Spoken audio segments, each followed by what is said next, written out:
Hi, welcome to IAS Factors Radar with me, Arjun Shankar. We have all heard about different type of walls to protect the boundaries and fences. But have you heard about the Europe's drone wall? What exactly is this concept of drone wall? Is there going to be a real wall in the borders of European countries, most probably to protect against the incursions of Russia? Are we going to have a big wall? So what exactly is this drone wall? NATO is clamoring for a big thing called as a massive drone wall. So in this radar, we'll find out all the details about the Europe's drone wall. What exactly is this, and why is Europe's really concerned about building this?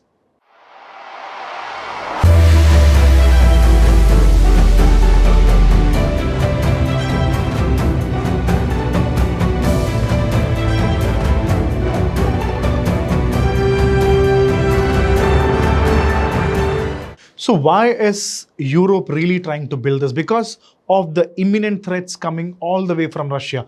Because the Russia-Ukraine war has opened the room for such a discussion, and some of the recent incidents that has happened in Poland, Romania, Estonia and Denmark. So altogether, the European countries and NATO are all on the same page to create a system. When you talk about the drone walls, it's nobody is going to construct a wall in reality. It's just a multi-layered system where we can intercept drones. So it's like a shield. We are creating a multi-layered technological shield whereby we'll protect the skies from all the UAVs or the drones which are trying to hit the European, especially the eastern borders of Europe. So no borders or no wall in bricks are going to be constructed. It's all about a big shield that we are going to construct. So already many of the European countries already have this. NATO has many of these things, but we are going to combine all of this. So the idea of a drone wall by Europe, they're going to integrate everything together. So it's going to be a multi-layered system. So what I said is the most difficult task is the short or the small drones. They are the big villains here because the small drones are very difficult to track. Because of its agility, it's very difficult to track it. So that's a very big challenge when it's compared to this. That is why we have a lot of systems like we have spotting, trackers, sensors, data fusion, AI automation, because you need to know which drones to shoot. You use the machine learning part, which drones to shoot, which drones to avoid. And also an important thing will be the jamming technology, the concept of jamming, warfare, neutralization. So all these technical things along with AI, machine learning are going to be combined together to create a larger system whereby we make sure that the entire sky, the entire country's sky is protected like a shield. This is the concept of the larger thing called as a drone wall. So that the big challenge that we're looking at this point of time, according to the European countries, is Russia. Because what they've done in the Russia-Ukraine war is a big lesson for most of the European countries out here. So the larger question is this just a proposal or is it already in place? There lies the answer. It's partly a proposal and most of the European system already have this system.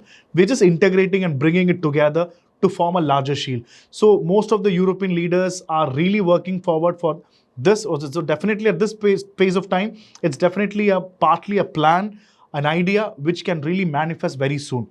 And as I said, it's just the wall is just a metaphor.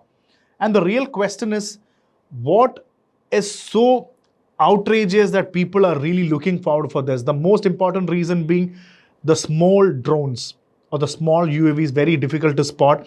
And take an example of Russia's Deccan 2, which is exactly the copy of Iranian Shahid, which is a slow-moving thing which can carry a warhead of 50 kilograms and it can move up to 1,200 miles. So it moves very slowly and it's very difficult to track, and it is being terrorizing the cities of Ukraine. So this thing is really alarming. The Deccan 2 is really alarming and European people are really concerned about this. And there were other incidents when last year there were instances of another thing which was called as the Gerebas, which was a decoy. that was actually created to confuse the air defense system when Russia was launching a massive wave of attacks. So Gerberes was actually a decoy to confuse this. So this is the vulnerability that the European leaders and NATO airspace is actually putting forward. So when you look at Russia, they have greater things like this, which is capable of unleashing a lot of things like this. And look at the recent incidents.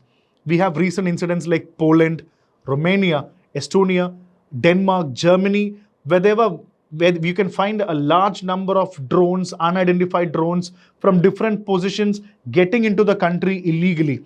Surveilling the airports, surveilling the main buildings, their infrastructure. So this clearly shows a big vulnerability of the European country and especially the NATO airspace. So this is one of the biggest reason why everybody has thought that maybe these countries are not safe by the attack and incursions of a UAV or a drone. So that is why the demand for a drone wall is increasing. So most of the European leaders are seeing this as a gray zone movement or gray zone attack or an example of a hybrid warfare which needs to be given utmost importance. So that's why a lot of people are meeting and finalizing this. So there is a Latvian project called Blaze which has got the technology to do this. America has already procured a lot of orders, like they have the Photon Technologies have got military orders.